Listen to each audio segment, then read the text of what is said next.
Welcome back to the Dog Walk Diaries here on the United Spotlight. Please like, favourite and subscribe if you want to see more scenery like this. Yeah, I can't turn my camera around, but there you go. I've not got my mic or tripod with me today, alright, so I wasn't planning on doing it, but I'll do it. We've got Everton tomorrow, beat Bodo Glint. I don't think I've spoken since Amorims been in charge, maybe that quick game, maybe one after the Ipswich game, but the Bodo Glint game, obviously we've come out again out the blocks like house on fire. Scored after 52 seconds. Rashford, Ahmad down the wing, everything looking rosy, and then I don't know what happens, we go to pot again. We've got Bruno playing in central midfield, and I know we don't want to be too much on player FC with Amorims, but if that was, say, Casemiro or Ericsson not getting back and tracking the man like Bruno didn't there, and it's not fully Bruno's fault, like a lot of this tracking stuff isn't, but we've got to be fair. If it's Casemiro or Ericsson, they're getting slated for not following the man. Barely anyone says it about Bruno because for some reason I think because Amorims Portuguese and he's the captain, everyone thinks he's going to love him and Bruno's going to snap his fingers and change. When he played for Sporting, he played like he does now.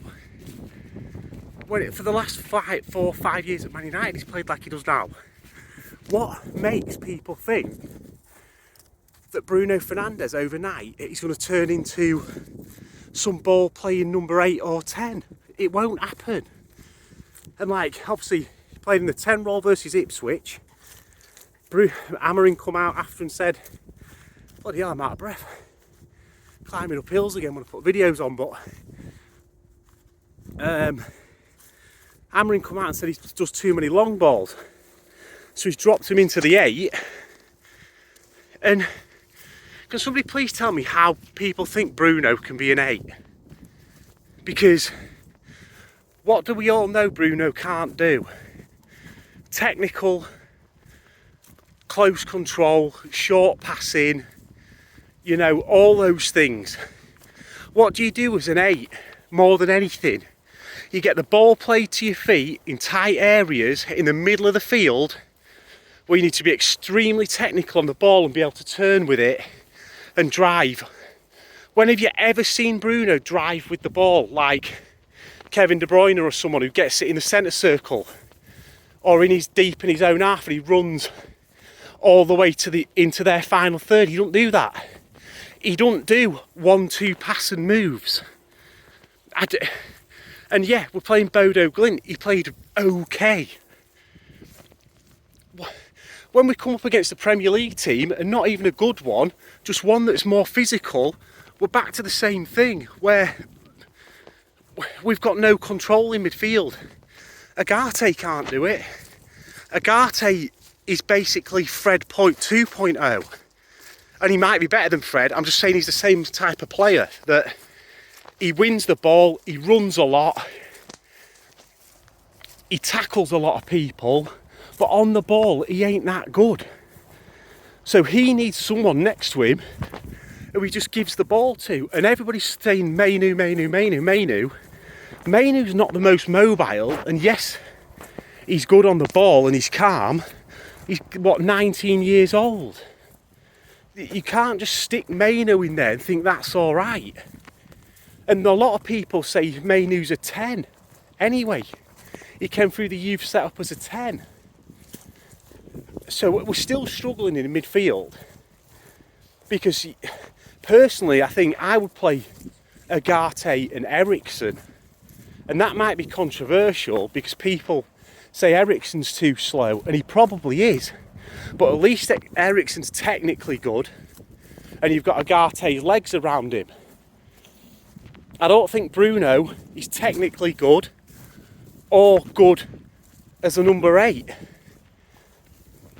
I think he'll get found out big time when we play a big side if he ends up in the number 8 position versus, say, an Arsenal or someone. It's going to be a nightmare. A little pond here, look. But that's my talk about Bruno this week. There's a lot of people trying to defend him, back him, make excuses for him with what he said in the press conferences and that kind of thing. Time will tell, and I'm very critical of Bruno, and everybody knows that, but I'm going to give him to January to see if he can adapt.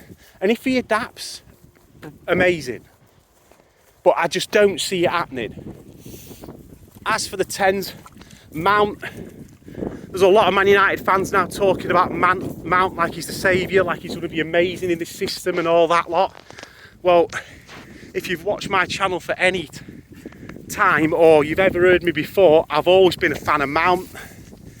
Obviously he's got fitness problems, but if he stays fit, it's extremely hard to put Bruno back into that 10 spot when you've got a player like Mount who knows how to press, knows how to play at the 3 at the back system, he's extremely good at keeping the ball. And people will look at Mount because he's not doing assists every 5 minutes or playing worldy passes and say he's not had a good game. Football ain't all about goals and assists. More Man United fans need to learn that, because over the last 10 years, we've bought players who are moments players who play for goals and assists selfishly. Do you see City players being selfish all the time? No. Liverpool players, no, they're a team. And it's what Amorims talks about all the time, the team. So I'm willing to forget Player FC, Rashford FC, Bruno FC. I personally would still like them gone from the club and a refresh, but I'm giving them till January to try and change themselves. If beyond January they're still being average or doing the same thing, I'll be back on the bandwagon. That's not going to say I'm not going to stand here on Monday or something and criticise them if they're terrible against Everton, because they still can take criticism, but I'm allowing them time to adapt. But just on other talk with strikers, Højlund obviously getting a couple of goals versus Bodo and an assist. You probably know my thoughts on Højlund. I don't think he's good enough, but he's the best of what we've got. He's better than Rashford, and he's certainly better than Xerxes. But some people go out and say, like, obviously he's scoring goals again in Europe and all that lot, but until Højlund starts scoring consistently in the Premier League, I'm always going to have a jury out on him, because most of his goals, or a substantial amount of his goals last season, came against very poor sides in the Champions League. And he had one spell in the middle of the season where he scored about 7 in a row in the Premier League, and then everybody forgets it took him 15 games to score, and he scored 6 or 7 in a row and then barely scored again. And yes, chances, they don't get chances, alright, yep, I kind of get that.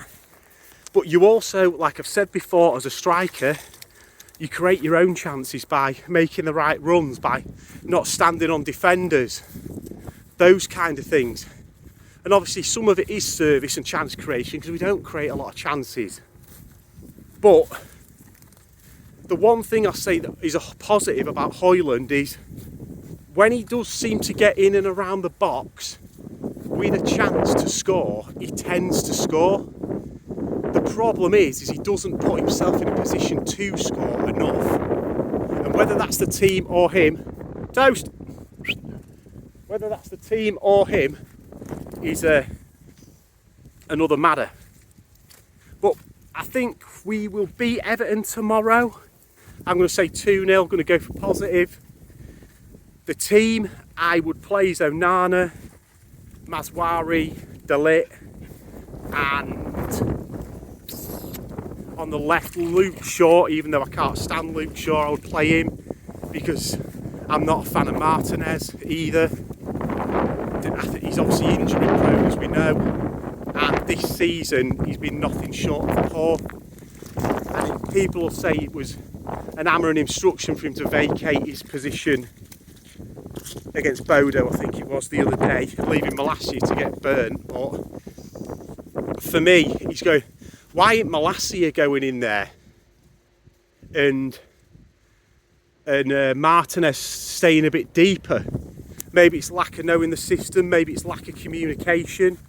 Two players that have been out for a long time with injury, not played together a lot. We'll give him the benefit of the doubt, but I do think Shaw needs to go. But if he's fit, he's the best left centre-back we've got. Left wing-back, I would actually try Garnacho at left wing-back, and I know people are going to say he don't work hard enough, this, that and the other, but I do think long-term it's the only position that you can take for Man United. He ain't a 10. No chance is he a 10. Again, he's not technical enough. He's a runner. You know what I mean? He ain't got that technical ability to be a 10. If Garnacho's one of our 10s, our striker's not getting chances. So he is probably my left wing back. Actually, no, I played Delo right back and I played Mazraoui right wing back. Garnacho left wing back, and I would have Ahmad and Mount as 10s and Højlund up front. Tell me what you reckon about that team, because I know it's obviously no Rashford, no Brew. I've missed the two midfielders out, Anna, but I've already said it, it'd be Eriksen and Agate in the middle. So no Rashford and no Bruno in my starting 11 for Everton. What do you make of that? And no Martinez either. Three big players for the club, three players that a lot of the fan base love, and I won't be starting them. And if we had another competent left back, I won't be starting Shaw either, because I think he's been a disgrace to this club over the last, especially year with all this England stuff and whatever. And people constantly make excuses for Luke Shaw about his leg break. It was 8 years ago or something. He ain't injured because of that leg break now. He might not have been the player he might have been, or whatever. Of course it has an effect. I broke my leg playing Sunday League football. Badly. 12 weeks in pot, and I didn't have the medical stuff he's got and operations and everything. I came back after, 6 months a year, and played for another 10 years basically without an injury. Obviously, yes, I'm not at the same level as that and the same intensity and everything, but just because you've broken your leg once doesn't mean that you can't get back to where you were before. If anything, a break, most people say, is better than a ligament tear or an ACL. I don't see it as an excuse anymore for Luke Shaw, but I would use him while he's available now, because he'll probably get injured in training next week. But anyway, 2-0 win. Let's try and take some positivity. I'm well behind Amorims changing the system. I'm open to whatever he's doing, trying any players, and hopefully getting us back to where we need to get to.